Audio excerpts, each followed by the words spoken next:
라이브 TV 오늘은 이낙연 의원 출마 선언문을 가지고 한번 얘기를 해보겠습니다. 7월 5일 이제 어제 그 출마 선언을 공식적으로 선언을 하셨고, 네, 영상 다들 보셨습니까?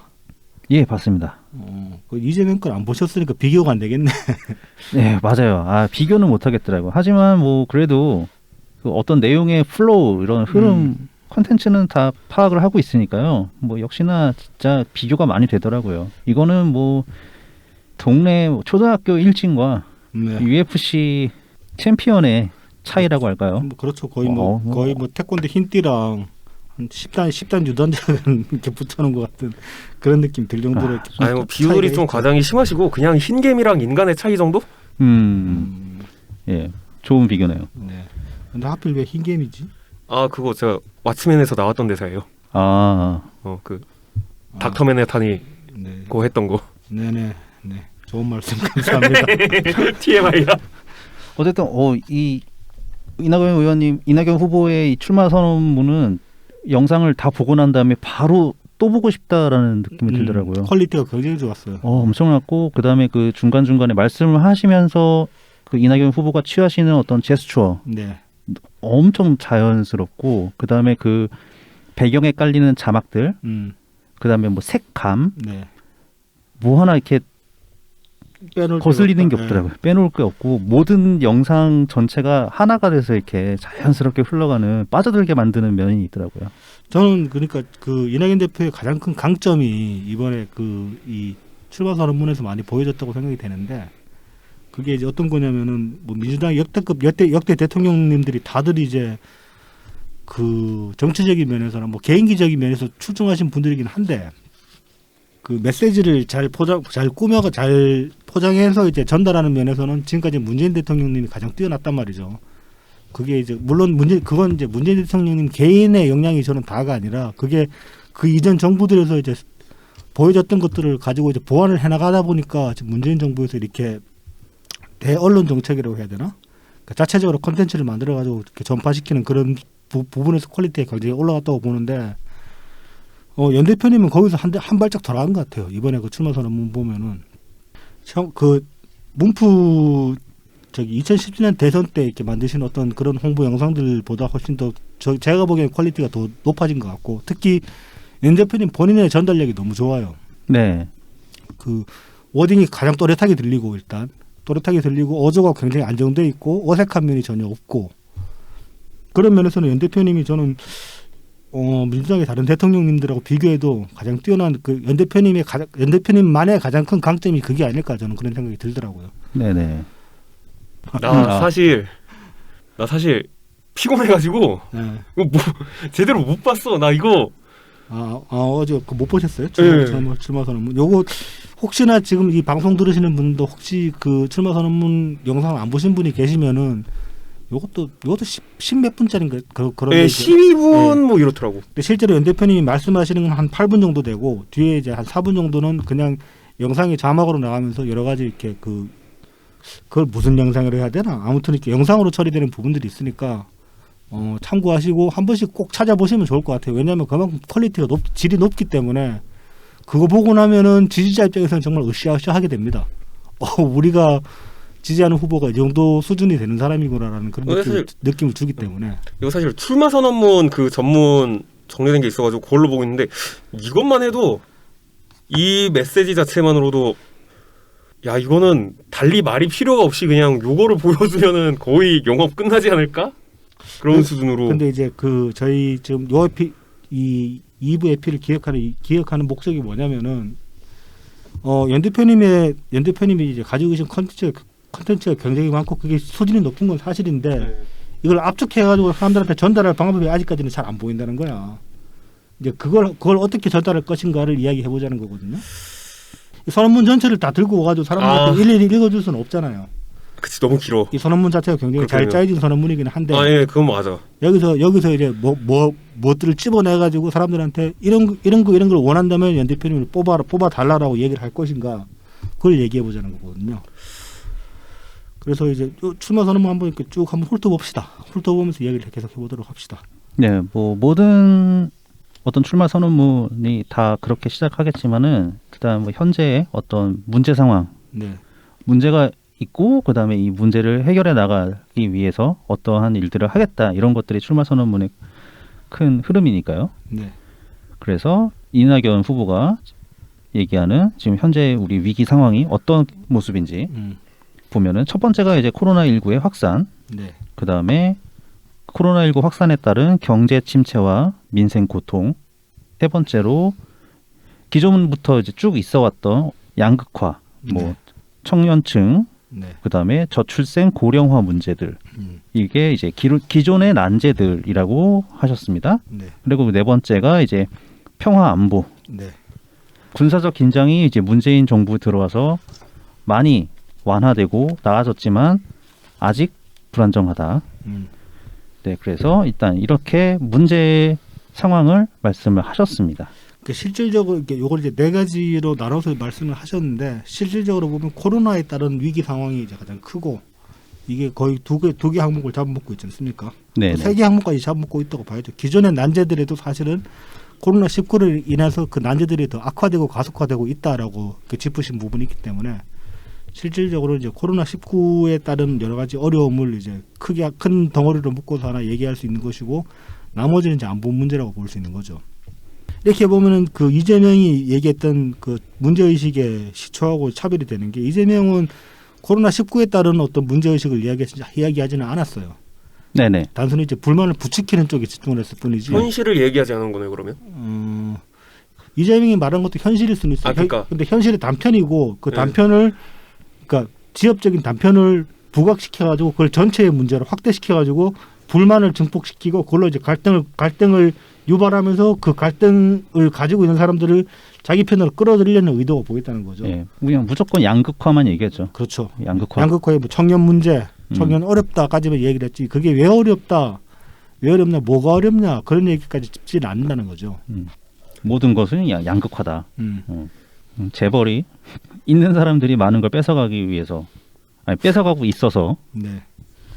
짜친다 진짜 비교하려면 진짜 아유 다르다 진짜. 그러니까 이제 이 이낙연 대표의 영업 전략을 세우는 데 있어서는 이재명하고의 어떤 비교 우위를 말할 건 아닌 것 같고. 그렇죠. 아이 그거는 네. 무의미하다 진짜 그냥 무의미하다. 그러니까 이 안에서 이제 어떻게 이걸 추격을 시켜가지고 사람들한테 전달할 것인가. 저 같은 경우는 이 어떤 상황을 네. 입체적으로 잘 들여다보고 계신다. 이렇게 남들한테 설명할 것 같아요. 뭐 그렇죠. 그렇게 얘기할 수 있죠. 예, 그 단편적인 어떤 불만을 가지고 이야기를 하는 것이 아니라. 네. 사실 뭐 이것도 문제고 저것도 문제고 문제- 이런 여러 가지 이제 다층적인 문제들이 있잖아요. 또 네. 이 문제가 독립적으로 문제일 수도 있지만 서로 상호 호응하는 문제일 수도 있고 그런 거를 종합적으로 잘 분석해서 바라보고 있다. 이렇게 뭐 이제 얘기할 수 이를테면 그런 있겠죠. 겁니다. 그 노인들한테 이제 여쭤보면은 어디 몸은 괜찮으시냐 이렇게 노인들한테 여쭤보면은 100이면 100 다 어딘가 아픈 데가 있어요. 뭐 그렇죠. 보통 주로 이제 뭐 관절이 안 좋다. 그다음에 어떤 분들은 뭐 호흡기가 안 좋다. 뭐 심장이 안 좋다. 뭐 신장이 안 좋다. 뭐 갑상선이 안 좋다. 이런저런 얘기들을 한단 말이죠. 뭐 아니면 뭐 혈압이 있을 수도 있고. 뭐 혈압이 네. 높다. 뭐 예. 그런 식으로 당뇨라거나. 당뇨라고 그런 식으로 이야기를 한단 말이죠. 그러면 이제 여기서 갈라지는 게 의사하고 약장사가 갈라져요. 약장사는 그러면은 뭐 뭘 먹으면 좋다, 몸에 좋은 게 뭐다 이런 식으로 해서 약을 파는데 의사들은 그런 얘기를 들으면 처음에 하는 얘기는 간단해요. 그 나이 들어서 그렇다. 노안이니까 그렇죠. 어쩔 수 없는 거. 나이 들어서 그런데 이제 거기에 맞춰서 이제 케어를 한단 말이죠. 실질적으로 나이 들어서 그렇지만은 뭐 예를 들어 신경통이 뭐 관절이 안 좋으면 신경통이나 류마티즘 약을 처방을 한다든지 뭐 그런 식으로 이제 처방을 하긴 하겠지만은 일단은 나이가 들어서 그렇다라고 얘기를 한단 말이에요. 그게 가장 큰 원인이니까 실제로. 그렇죠. 그렇죠. 사람은 나이 들면 누구든 간에 관절 안 좋아지고 뭐 장기도 약해지고 뭐 혈압은 올라가고 그러니까. 그러니까 그 점에서 보면 이 진단이라는 게 원인에 대한 상황에 대한 진단이라는 게 갈등을 부추겨서 그 이익을 취하려는 쪽이랑 그다음에 정말 뭔가를 이렇게 좋게 해결하기 위한 쪽이랑. 개선하려고 하는 쪽이랑 그 말이 어떻게 다른지는 이해를 할 수가 그러니까 충분히 사람들이 받아들일 수 있는 것이고 그렇게 비유하는 건 좋은 전략인 것 같네요. 네, 그러니까 뭐 이낙연 후보는 이제 의사의 관점으로 문제를 바라보고 병을 있고 치료하려고 하는 관점과 네. 그냥 이재명- 약을 팔려고 하는 관점. 이재명 지사는 약장수다. 네. 기본소득이라는 만병통치약을 팔려고 한다. 그리고 이제 거기에 그 비율을 계속 이어가자면 그렇게 이어갈 수도 있죠. 보통 그 약장사들이 요즘도 그런 약장사들이 아마 있을 겁니다. 근데 잘 듣는 약이라고 파는 약들 중에 대부분은 그 스테로이드가 들어있어요, 약에. 네네네네. 근데 스테로이드는 뭐 먹으면 정말 즉방으로 효과가 나타나거든요. 금세 이렇게 막 그렇다고 하더라고요. 무기력한 사람이 갑자기 기력이 확 돌아오고 뭐 식욕도 갑자기 확 올라가지고 밥도 잘 먹게 되고 그래요. 근데 그 와중에 신장이 망가집니다. 직접적으로. 신장이 거의 못 쓰게 될 수준으로 망가져가지고 스테로이드 잘못 쓰면 응급실에 실려가요. 급선 신부전 같은 거 와가지고. 아, 네네. 놔두면 사람 죽어요, 진짜로. 그 수준으로 망가지는데 이제 이것도 이제 뭐 그 의사인 제 형의 경험담을 이제 제가 들었는데 인턴 시절에 응급실에서 일할 때 종종 그런 사람들이 있대요. 신장 망가져가지고 실려오는 사람들이. 그래서 물어보면 19이 어디 뭐 한의원에서 보약을 지어 먹었다는 거야. 아. 그 병원 권역 안에 있는 그 근처에 사는 사람들인데 다들 동일한 한의원에서 보약을 지어 먹고 왔는데 보약을 지어 먹었는데 실려온 거야. 그런 사람이 몇 사람이 됐대요. 그래서 이제 처방하고 이제 겨우 좀 개선시켜가지고 돌려보내면은 얼마 안 있다가 또 온다는 거예요. 그 사람들이. 또 같은 보약을 먹고. 네. 왜냐하면 그 약 먹으면 당장은 몸이 좋은 것 같으니까 몸이 좋아진 게 느껴지니까 실제로는 다 망가지는데 그 이재명이 지금 단기적으로 내리는 처방들이라는 게 사실 그런 스테로이드에 가깝다는 거죠. 뭐 경기도 예를 들어 지금 봅시다. 경기도 이건 뭐 스테로이드만큼 효과도 안 났지만 어찌됐건 간에 경기도 기본소득이랍시고 막 재난 기본소득이랍시고 그렇게 돈 뿌려놓으니까 지금 14년 동안 갚아야 된대잖아요. 그런데 그렇죠, 예. 그게 단발성으로 지급했는데 14년 동안 갚아야 될 돈이 생겼는데 이걸 1년 내내 뭐 계속 한다고 치면은 얼마나 부채가 계속 쌓이겠냐고. 그렇죠. 그러니까 그 당장에 받는 한 1, 2년은 좋을지 모르겠어요. 그런데 이제 그 부채를 갚아야 되는 시기쯤이 되면은 신장이 망가져가지고 사람 몸이 망가지듯이 그렇게 그 데미지가 나타난다는 거죠. 그런데 이런 식으로 증상에 대한 분석을 정확하게 한 다음에 거기에 맞는 처방을 하나하나씩 내리다 보면은 당장에 딱 눈에 띄게 좋아지는 걸 보기는 힘들 수도 있어요. 근데 천천히 좋아지니까 그걸 체감하기까지는 기간이 걸릴 수 있지만은 스테로이드 먹고 신장이 망가지는 것 같은 그런 식으로 이제 부작용이 나타나지는 않는다는 거죠. 그리고 사회는 그렇게 돼야 되는 거고. 저게 그거잖아요. 삶이 복잡한데 어떻게 해답이 간단할 수 있냐는 맞아요. 그 말. 예. 그 말이 굉장히 좋은 말이죠. 그렇지.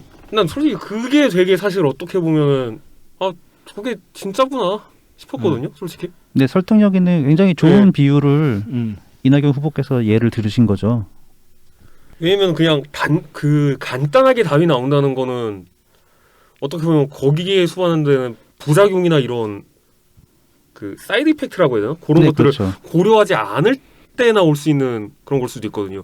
그리고 그 이후에 대해서 말한 대로 부작용이 생겼을 때 그걸 어떻게 대처할지도 불확실하고. 네. 그러니까 그 이재명 지사가 마치 홍남기 부총리한테 자랑 삼아 얘기하듯이 기본소득은 복지적 경제정책이라고.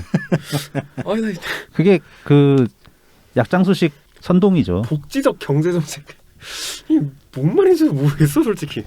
사실 뭐 그냥 뭐 우리 문재인 정부에서도 포용 성장이나 뭐 그다음에 이제 소득 주도 성장 뭐 이런 이제 경제 정책을 크게 두 축으로 거기에 이제 공정 경제까지 포함시켜서 하면은 항상 하려는 게 그 성장과 분배의 어떤 선순환을 이뤄내겠다라는. 파이를 키우면서 그거를 많은 사람들한테 더 저기 할 수 있게 하자는 거잖아요. 네네. 결국. 어쨌든 경제는 계속 어떤 돈의 그러니까, 순환이 네. 이루어져야 되는 거니까요. 그거를 이제 뭐 자기 나름대로 있어 보이게 한다고 이제 일단 돈을 뿌리는 거는 뭔가 복지적인 요소가 있으니까 그게 이제 경제 순환 효과로 나타난다는 의미로 복지적 경제 정책이다.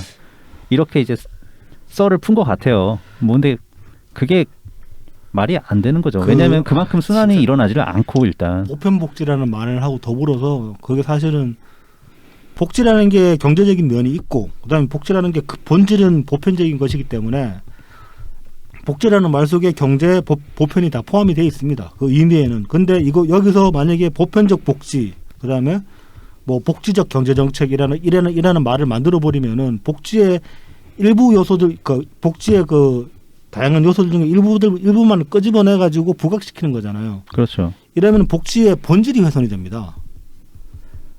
복지는 원래 보편적인 거예요. 이거 몇 번 말씀드렸지만 방송에서 네, 그렇죠.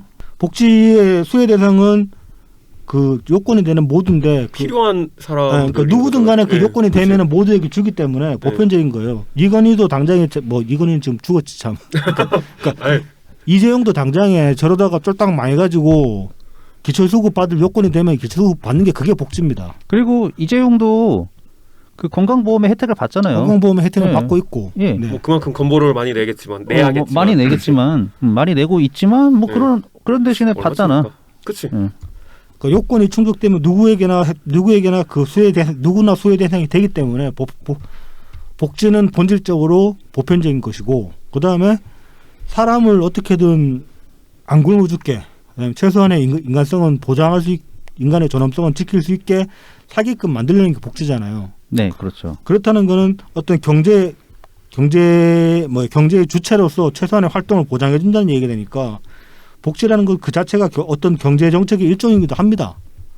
그럼 경제적 복지라는 말도 사실은 필요가 없는 거예요. 그렇죠. 종업반복이 되는 거죠. 그러니까 보편적 복지라는 말이 생기니까 거기에 반해서 선별적 복지라는 말이 생기잖아요.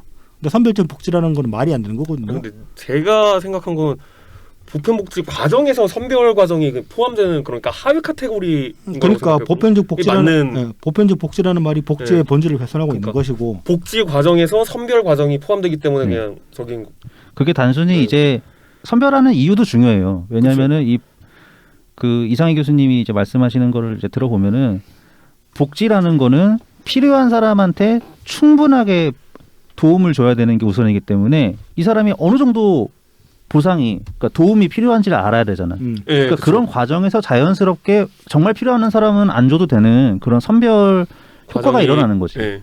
그렇게 할 수밖에 없는 이유는 자원은 제한적인데 인간의 욕망은 무한하기 때문입니다.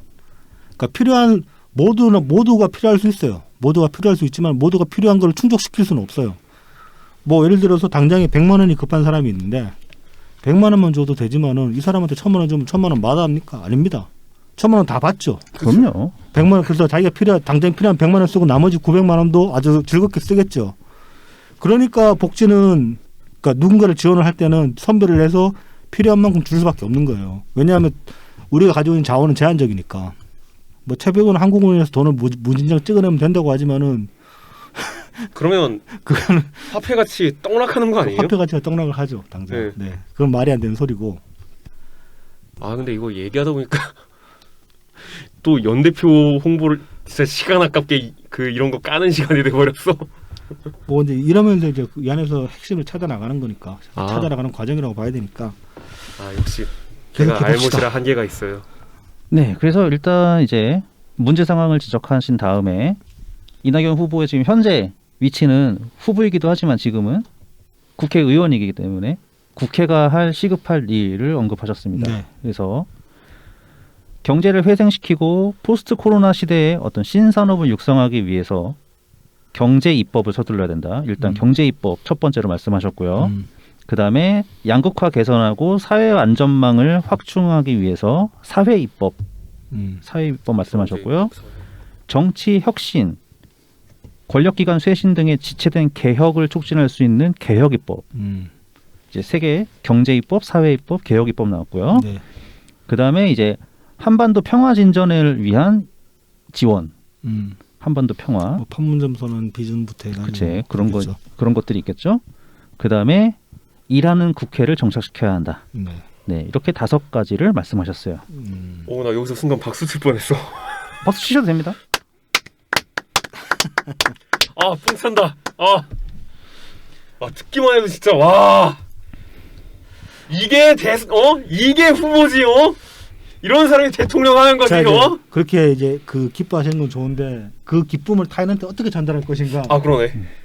그걸 고민하자는 말입니다 지금. 근데 사람마다 느끼는 포인트가 달라서 요것들을 맞아요. 요약해서 이제 그 중에서 어떤 게 필요하다고 보느냐 하는 그러니까 그게 이제 필요할 것 같아. 그건 어떤 건 욕심일 수 있는 게 네. 이 모든 걸 다 아울러 가지고 포인트를 집어낼 수는 없어요. 그러면은 내가 가장 좋게 본 게 뭔가.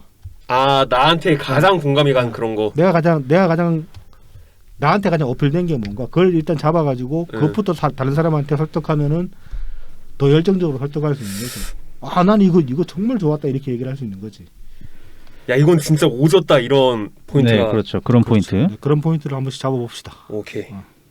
그래서 이제 모든 걸 역시 대통령이라는 직책에 맞게 모든 것들을 총망라하고 있죠. 뭐 경제, 사회, 그다음에 이제 정치인으로서의 어떤 정치 개혁, 그다음에 이제 통합도 포함되어 있죠. 네. 통합을 위한 일원을 국회. 그다음에 이제 한반도의 통일에 더 가까워질 수 있는, 사실 통일보다는 지금은 평화에 더 방점이 찍힌 평화부터 거죠. 예. 스텝을 밟아 나가야 네. 되니까. 통일이 이루어지지 않더라도 이런 어떤 군사적 긴장감이 영원히 사라지면 그게 좋은 거니까요. 그럼 이제 다음 넘어가 볼까요? 네. 그런 위기 상황 앞에 이제 민주당의 말씀을 하십니다. 거대 여당으로 서 있는데 그만큼 책임이 막중하고 모든 역량을 결집해서 최선의 태세로 이러한 문제 상황의 위기를 이겨내야 되고 본인도 열애일 수 네. 없다. 그래서 그동안에 민주당이 한 일, 본인이 하신 일을 말씀하십니다.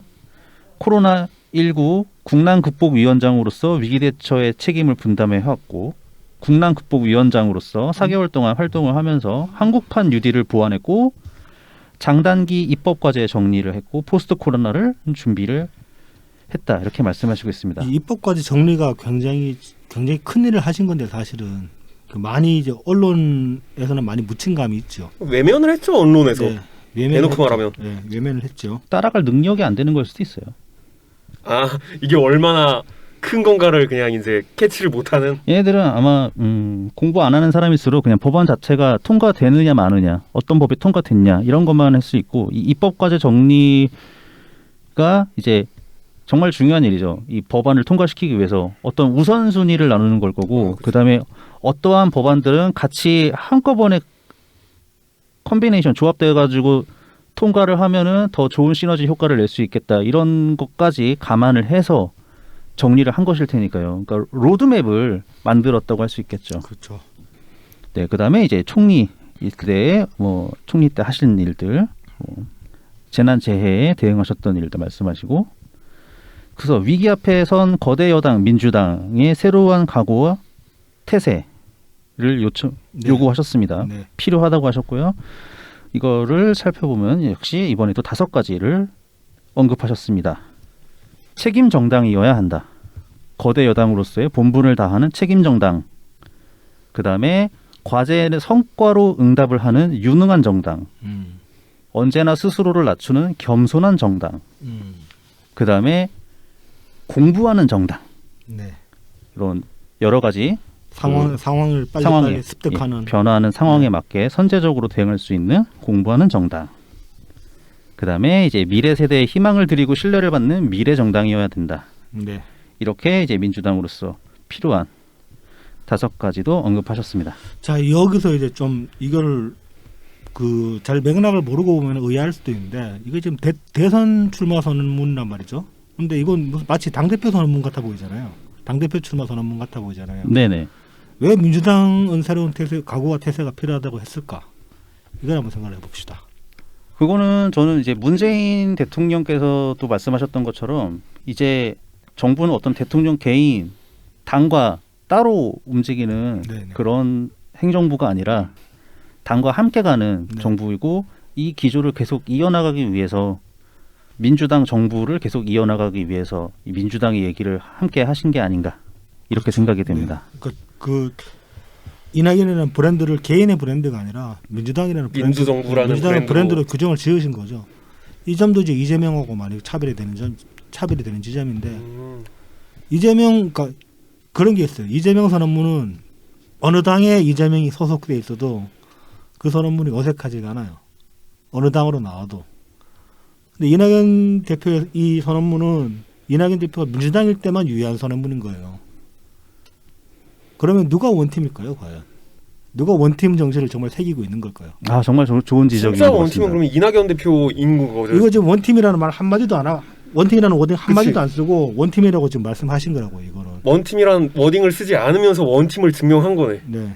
말 그대로. 이게 이제 말보다 이것도 물론 말이긴 하지만은 말보다 행동으로 갔을 때 행동에 가까운 말인 거죠, 이 말은.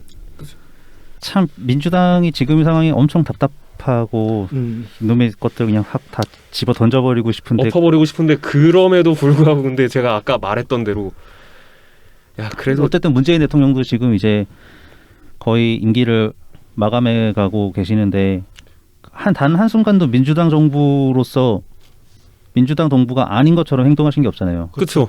뭐 당에서 장관직 다 받아들여 주시고 오히려 민주당이 민주정부 지금 정부가 민주정부가 아닌 것처럼 행동했지. 계속 그렇게 하고 있죠.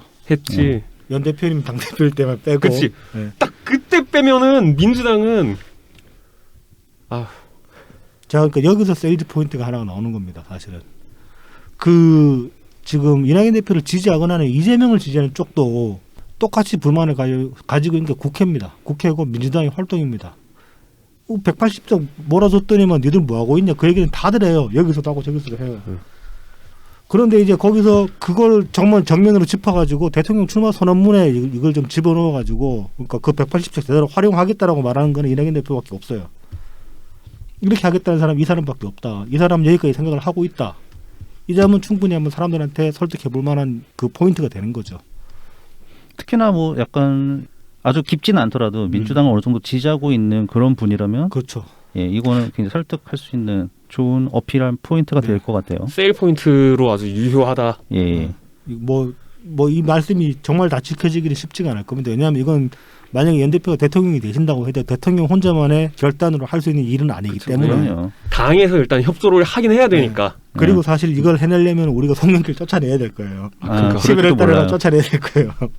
그렇긴 하지만 어찌됐건 간에 이 정신 자체를 출마 선언문까지 새겨가면서 해내겠다라고 이렇게 그 각오를 보이신 건 이낙연 대표밖에 없다는 거죠. 이건 굉장히 중요한 포인트가 될 수 있다. 저는 그렇게 봅니다. 네, 그러니까 뭔가 발전된 것 같아요. 네. 문재인 대통령 때보다. 그렇습니다. 그러니까 사실 참여정부 때까지도 민주당 정부 이런 건 아니었잖아요. 그죠? 뭐 이제 김대중 정부, 노무현 정부, 정부. 뭐 이런 거. 김대중 정부는 국민의 정부였고 이름이. 국민의 그렇죠. 정부, 그때는 참여정부, 참여정부였으니까. 이제 문재인 대통령께서는 이제 민주당 정부다. 뭐 이제 공식적인 명칭은 이제 문재인 정부인데 네. 그건 예. 대통령님 스스로 책임을 지겠다는 의미로 저는 그렇게 문재인 맞아요. 정부로 명명한 거라고 보는데, 근데 이제 그 말고 이제 민주당 정부라고 주로 부르고 민주정부라고 계시죠. 이제 그게 이제 더 발전된 모습으로 이어지는 것 같아요. 이게 사실 그 총리직을 그 총리 시절에 그걸 받아들이는 거에 대해서도 여기서도 드러나는 것 같은데, 왜냐면 총리 시절을 얘기하는 거에 대해서도 이제 예전에 그런 적이 있었잖아요. 차라리 대통령을 안 하면 안 했지 문재인 정부에 그걸 부정할 수 없다고. 네. 아, 그렇죠. 네. 본인이 당사자니까. 예, 그렇지. 이 글에서도 드러나는 것처럼 그게 책임감이라고 보이는데, 솔직히 자기가 욕을 먹어야 될 부분까지도 이제 감수를 하면서 그걸 다 책임을 지겠다는 거잖아요. 사실 그 토론 아니 국민면접 때도 네. 그 김혜영이 질문했나? 그 김혜영이 이제 조국 장관. 예, 조국 장관 인사에 대해서 네. 무슨 말씀하셨냐? 저는 그 답변이 매우 솔직한 답변이라고 생각해요. 네. 사실 그 조국 장관을 응원하는 분들 아니면 검찰 개혁을 갈망하는 사람들 앞에서 조국 장관 인사 임명을 안 했으면 좋겠다. 이런 건의를 했다는 것을 드러내는 거는 용기가 필요하죠. 예, 용기가 필요하죠. 기사문 본 걸로는 이제 풀워딩은 이제 조국 장관이 그때 많은 상처를 받았었고 예, 이미. 대통령께도 예, 부담이 그쵸. 될 것 같았다고 한 거였는데, 그거를 고려하고 반대한 걸 밝히는 것도 사실 책임을 피하지 않는 거거든. 뭐 그렇죠. 당시에 네. 이제 뭐 들리는 소문에 따르면은 그때 그 시국에 그때 뭐 그런 얘기 있었지 않습니까? 다들 반대했고 조 장관 임명 반대했고. 아, 네, 예. 그때 그 저기 뭐야? 오히려 이해찬이 찬성했다고 하던. 아니 그거? 이해찬 말고 그 무슨 수석이야? 강기정 정무수석. 정무수석 강기정만 그거는 이제 찬성했다는 그 거. 사퇴할 때, 사퇴할 때였나? 사퇴 그 받아들일 때, 아 그때였나? 예.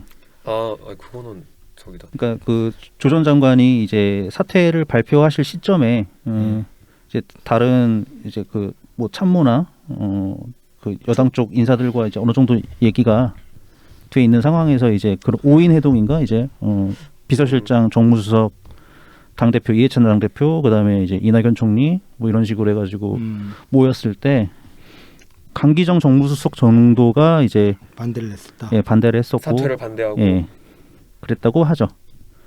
그런 얘기. 이제 이낙연 총리 지나가듯 들었던 것 같긴 한데. 이낙연 후보의 그 총리 시절 이야기는 이제 임명을 하는 단계에서 이제 예, 임명을 그치. 하는 게 과연 좋을 것인가, 뭐 아니면은 중간에서 그냥 조정 장관이 이제 사퇴, 하는 방식으로. 그러니까 지명직에서 이제 네. 물러나는 거죠, 그냥. 근데 사실 그 의견에 대해서 지금 와서 보면은 그런 의견이 나올 수도 있었던 게, 왜냐면 당시에 이미 공격을 너무 많이 당했었어. 네네네. 그거를 아마 고려한 게 아닌가. 이제 그러니까 정말 충분히, 인격 말살 수준으로 거의 공격을 당했었으니까, 조국 전 장관은. 그러니까 이제 그걸 뭐 비판하는 사람들도 있을 거예요. 오히려 이런 사람들도 있어요. 그러니까는 조 전 장관이 사퇴를 못하게 끝까지 법무부 장관직을 수행할 수 있게 막았어야 된다. 문재인 대통령이 그걸 안 막아가지고 윤석열이 더 저렇게 기고만장해진 거다. 뭐 이런 말을 하는 사람들이 있거든요. 근데 그건 당연히 결과론적인 이야기인데. 네, 뭐 결과론적인 얘기예요. 이야기일 근데 수도 당시 있고. 상황을 생각해 보면은 그렇게 이게 그렇게 그냥 무조건 막 쉽게 말할 일인가 하는 걸 당사자를 두고 생각해 보면, 저는 그 조국 장관 임명 자체를 하나의 그 메시지라고 봤거든요. 검찰한테 던지는 메시지기도 하고 그게 여당한테 던지는 메시지기도 했어요. 왜냐하면 조국 전 장관 같은 경우는 문재인 대통령이 이제 뭐 아직 그 대통령 하시기 전에 이미 검찰개혁에 관한 책을 같이 썼던 사람이고, 딴 일은 몰라도 검찰개혁에 관해서는 문재인 대통령하고 제일 오랜 기간을 두고 같이 이야기 나누고 협업을 해왔던 사람이란 말입니다. 네네. 그러면 검찰개혁에 대해서 대통령의 의지를 가장 잘 알고 있고 그걸 가장 잘 담아낼 수 있는 사람이 당신의 이제 조국 전 장관이었다고 볼 수가 있는 거죠. 그러니까 대통령의 검찰개혁의 의지가 그만큼 셌다라고 던진 메시지 그 상징이었다고 저는 보거든요. 조국 장관이. 그러면은 이제 뭐 그러니까 이제 뭐 이낙연 대표는 상당히 충정으로 말씀하신 거라고 저는 정말 그건 이제 뭐 정말 100% 받아들여지는데, 그 당시에 정말 어렸던 거 사실이니까 조 장관은 완전히 거의 뭐 난도질 당한 상태였고, 사람을 그렇게까지 네. 깔 수가 있나 싶을 정도로 저기 했죠. 그걸로 대통령님도 엄청 내상을 입으셨으니까 충정으로 받아들이는 게 뭐 이해는 되지만은, 한편으로 이제 뭐 반대하는 거를 뭐라는 게 아니라 당시에 민주당이 그 의지를 제대로 읽어냈느냐, 많이 뭐 알아차렸을 수는 있을 거예요, 충분히. 그게 어떤 의도인지. 근데 그걸 알아차리고 그걸 받아들였냐면 그건 아니거든요, 절대. 협조를 했는가를 따져보면 솔직히 협조하는 걸로 보이진 않았어요. 방해했지. 예. 그러니까 만약에 같은 반대를 이해찬도 하고 뭐 저기 이낙연 대표도 했다라고 하더라도 그 반대의 맥락은 전혀 달라지는 거죠. 아, 그치. 여기서 이제 맥락을 보라는 말이 적용될 수가 있는 거지. 그러니까 적어도 그때 민주당은 그냥 두 부류가 다 있었던 것 같아요. 아, 반대랑 네, 찬성이랑. 반대하는 입장도 있었고, 네. 그러니까 그 인사청문회에서도 드러나니까요. 그 뭐 김종민 의원처럼 좀 더 강하게 보호했던 사람들 네. 있고, 그때 뭐 그 금태섭 있었죠, 거기. 예, 금태섭 같이 행동한 사람도 있고. 그게 금태섭이나 이제 조홍천. 완전히 이제 하나의 중론으로 모아져서 행동을 한 것 같지는 않고요. 아, 그런. 그걸 그치. 하나의 중론으로 만들어야 하는 게 당시 당대표의 역할이죠. 사실 네, 당대표가 그쵸. 했어요. 근데 그렇게 안 했지. 예찬은 손 놓고 있었지. 그것만 해도 이미 그 대통령의 의지를 따르지 않았다고 볼 수 있는 거예요. 협조를 안 한 거죠. 예, 차라리 말한 대로. 그냥 빠른 정리를 통해서 예, 사퇴를 시키거나. 그렇죠. 찬반을 확실하게 정해가지고 예. 당론을 정해가지고 안 된다, 기다 아니다라고 얘기를 해줘 버리면 되는데, 이것도 아니고 저것도 아니고 그러다가 대리사고나 하고 앉아 있고. 그때 이제 쟤들도 어렸을 거예요. 우리도 100만 모였지. 100만 넘게 모였지. 그다음에 개뚜껑도 우리보다 고쳐놓고. 못하지만은 뭐 그 황교안네 그쪽도 광화문에서 제법 뭐 쪽수 좀 갖춰서 모여가지고 예, 그랬죠. 예. 거기도 그러니까 적게 모인 건 아니거든. 100만은 아닌 것 같아 보여도 네네. 제법 그치. 모였죠. 예, 상당히 근데 모였죠. 웃긴 거는 그 광화문 간 인파 중에 이재명 지지자들 이재명 지지자가 있었어요, 실제로? 글을 올린 사람이 있었어. 어. 광화문 간다고. 어.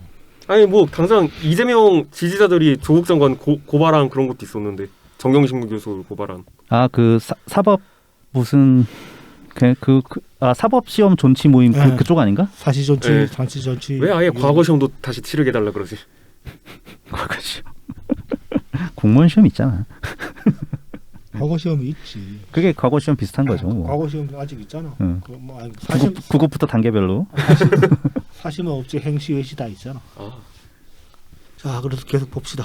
예. 그래서 민주당은 정부와 전례 없이 긴밀한 협력 관계를 유지해 왔습니다. 뭐 라고 이거는- 말씀하셨습니다. 네. 이거는 이낙연 대표가 이제 그래도 어쨌든 예, 좀, 당정청 협의라는 당정 협의라는 게 지속적으로 예, 열려왔으니까 지속적으로 있어 왔으니까요. 뭐 이걸 네. 민주당이 지켜왔는가 아닌가는 별개로 네.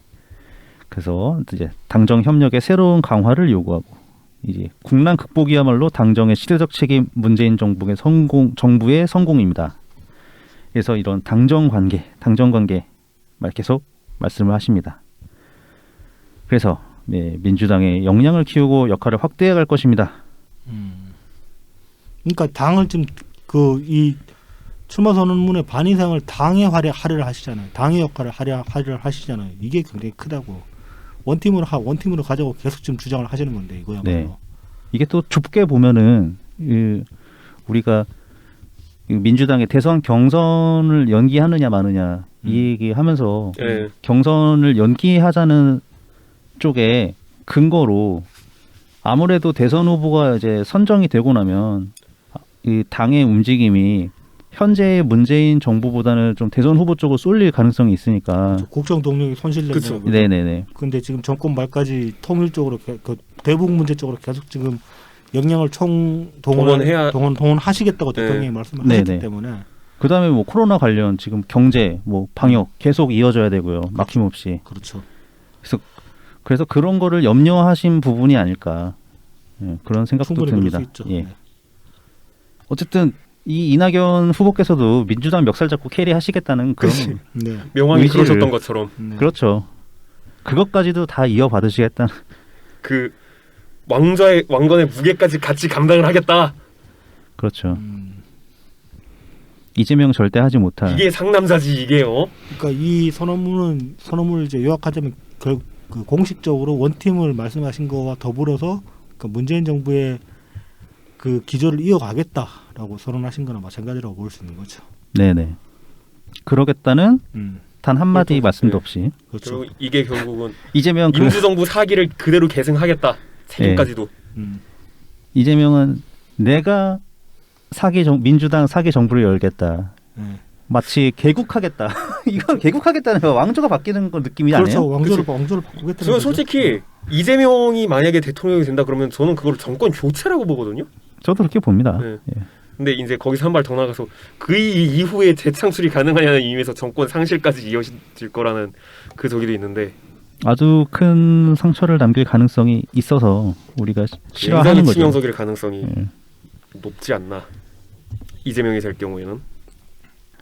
이 고라님 이거 굉장히 차분해지시는데, 이게 왜냐면 이게 이낙연 후보의 역시 이 이펙트. 중압 약간 약간 거인의 중압감 같은 그런 느낌. 연 대표의 그 발언 하나하나가 고라님까지 조용히 시킬 수 있는. 아니 깔 게 없으니까 까만. 만약에 깔 게 있다 그러면 바로 그냥 이제 텐션 확 올라가는데 아니, 연 대표 이거는 그냥 듣고만 있어. 와. 여기서 까면 이제 현피 나는 거죠. 그런 사람 있으면 나한테 데려오시면 내가 바로 여기서 그냥 뭐 하나 집어 던지려니까 그냥. 이 방송이 이제 현피 방송이 네, 그치. 되면서 제가 명왕을 까는 사람들은 그 패드립 치는 사람이랑 같은 급으로 제가 대접을 하는데 사실 이게 저기 유튜브 방송이었으면 오늘 저기 고라운 온 김에 좀 고사도 지내고 할 텐데 아쉽습니다. 이게 보이는 게 아니라. 오 다행이다. 나 고사상 올라갈 뻔했네. 오늘 재물 올려놓고 고사 한번 지내야 되는데. 산재물 될 뻔. 아깝다. 예, 그래서 이것으로 간략하게 이제 이낙연 후보의 출마 선언문을 살펴보았습니다. 네. 그러니까 요 선언문으로 뭐 제가 지금 짚은 거는 지금 뭐 말씀드렸다시피 민주당 원팀론을 말씀을 하셨고 사실은 이게 그러면 어떻게 보면은 지금 정치 혐오의 가장 근원일 수 있는 거대 여당의 제 역할을 못하는 것에 대한 대안이 될 수 있지 않겠는가. 네. 책임감이 부재한 여당을 어떻게 책임감을 가지고 행동하게 하겠다는 그런. 그러니까 이제 그런 거에 불만을 가지고 있는 사람들에게 지금 이렇게 하겠다고 이 사람이 이야기하고 있는데 이 사람 말에 진실성이 있어 보이지 않느냐. 그렇게 그리고 이런 얘기를 할 수 있을 것 같아요. 이제 대통령이 나왔는데 대통령의 영향이 크다. 민주당이 그렇게 설치기 힘들어진다. 근데 이재명은 같이 설치겠다는 거다. 네. 그렇죠. 그렇게 얘기할 수 있겠죠. 그러니까 아무튼 의회에 불만을 가지고 있는 사람들에게 한번 이게 대안이 될 수가 있으니까 네. 한번 찍어 달라라고 얘기를 해볼 만한 이제 그게 되는 일하는 정당으로 네. 만들겠다. 책임 정당으로 민주당을 황골탈퇴시키겠다.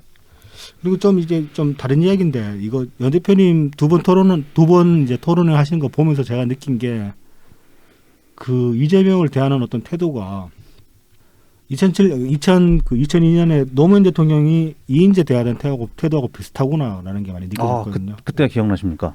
그러니까 그때 그 당시 상황이 기억나는 게 아니라 그 당시에 이제 노무현 대통령님께서 남기신 말씀 그런 거 있잖아요. 뭐 저희 이인재 같은 기회주의자가 대통령이 되면 절대 안 되기 때문에 그걸 막으려고 나간다 그런 식으로 말씀을 하셨잖아요. 네네네.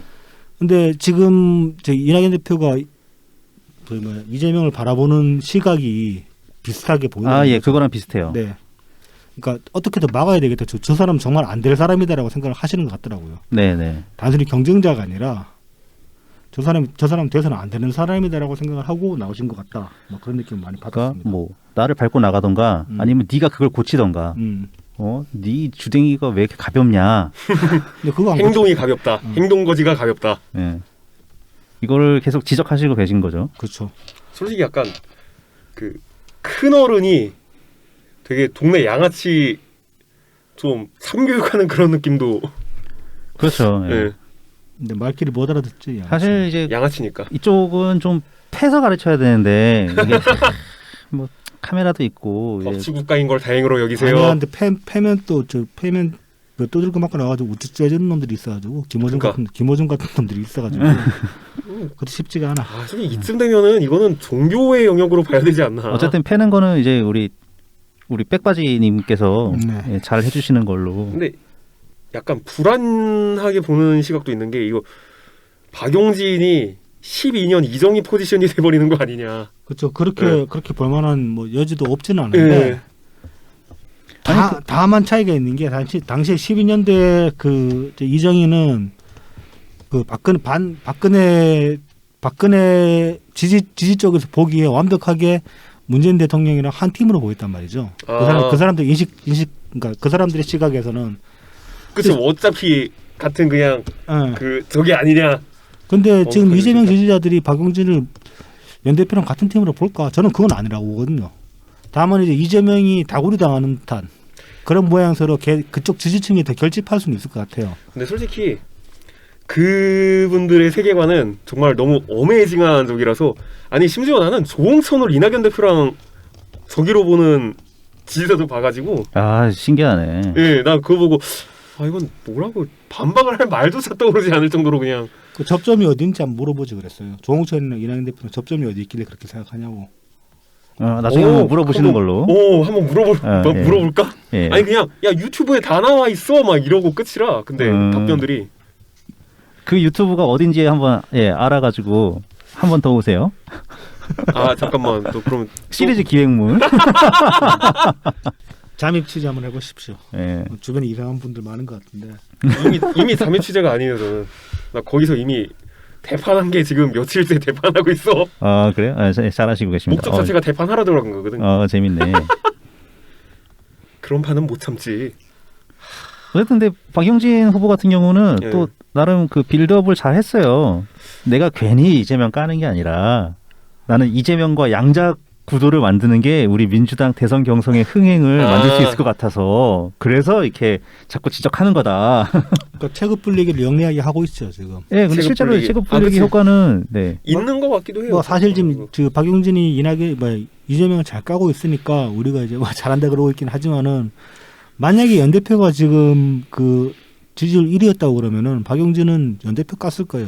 이재명은 내버려 두고. 그런데 솔직히 말해서 상대가 연 대표였으면 박용진의 말빨이었을까? 그렇죠. 그러면 이제 만약에 연 대표님이 1등인 상태에서 박용진이 지금 이재명 까듯이 공격을 했다면은 2017년에 이재명 대 문재인 대표, 그러니까 문재인 대통령의 그 구도가 그러면은 또 아마 안 클 거야. 박용진 안 커질 거야. 박용진. 그냥 뭐야 쟤 뭔 소리 하냐? 말이 안 맞잖아. 이런 그 상황이 돼버릴 거기 때문에 박용진은 자기 체급 키우는 목적으로 나온 관점에서 보면은 지금이 되게 오히려 좋은 시기인 거죠. 왜냐하면은 자기가 그렇게 공격적으로 나갈 만한 그런 상대가 딱 눈앞에 있기 때문에. 아니 나는 솔직히 박용진한테 그렇게 발리는 민주당 진짜 이거 근데 이재명은 얼마나 도대체 적인 건가? 근데 그게 정말 위험한 겁니다. 사실은 만약에 이재명이 정말 본선까지 올라와 버리면은 아, 지금 박용진 수준으로도 그렇게 발리는데 그치. 저쪽에서 홍준표 정도만 나와도 그냥 끝나는 거예요. 명왕이니까 개발났지. 당시에 뭐 홍준표 아니더라도 뭐 이낙연 대표가 올라간다고 하면 뭐 2017년 연 대표는 개발할 올라오면 수 솔직히 있겠지만. 토론으로는 아무도 못 이겨요. 그치. 그 저기 국정 저기 뭐야 그 대선부 질의 때 대정부- 통곡개비였는데 그러니까 대정부 질의 때 대정부 질의 때 방어력으로 치면은 저는 가시가부시야 가시가부 네. 때렸는데 이거 명왕이랑 똑같아. 때렸는데 자기한테 데미지가 들어가. 그 방어력으로 치면 저는 문프보다 한수위라고 봅니다. 아 그래? 만약에 그런 식으로 두 분이 대담하실 일은 없겠지만은 만약에 두 분이 적대 관계가 돼가지고 어떤 대정부질 같은 그런 상황으로 둘이서 이렇게 토론을 할 일이 생긴다 그러면은 저는 그 상황에서 연 대표님이 이길 것 같아요. 그러니까 문프 같은 경우는 이제 방어력이 엄청 높은 갑옷을 입고 계신 거고 워머그가 뭐 이런 거. 이낙연 후보 같은 경우는 데미지 무효화 이런 거랑 아니, 데미지 가시로- 카운터. 아 명왕은 데미지 반사가 일단 갖춰진. 말한 사람이 일단 한 방 먹고 들어가는. 가시가부시네. 그거 가시가부시네. 아니 그러니까 상대는 막 이렇게 막 휘두르면서 막 달려드는데 왜 내 피가 깎이지? 그러니까 달려드는데 그걸 딱 보고 있다가 한 대 탁 쳐요.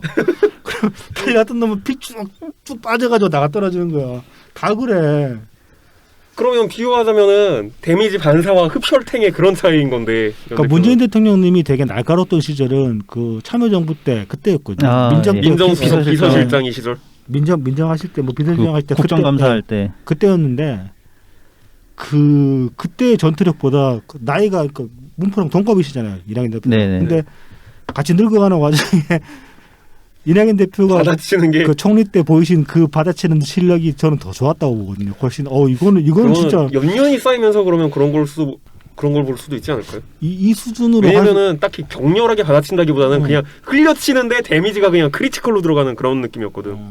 대정부질. 그건 이제 분석해 보면 여러 가지가 나오겠지만 아무튼 이 수준으로 할 수 있는 사람은 진짜 이건 역대급일 거라는 생각이 들더라고요. 저는 그 어떤 경제적인 말재간에 있어서는 그게 요새 그 토론에서도 여실히 드러나잖아요. 그쵸. 토론 이 시간 제한이 정말 너무 타이트한데 네. 그래서 아쉬운 경우가 그 안에서 많은데 그냥 시간 제한 안에서 상대를 뭐라고 해야 되지 이걸? 뭐 단답으로 하실 건 단답으로 하고 네.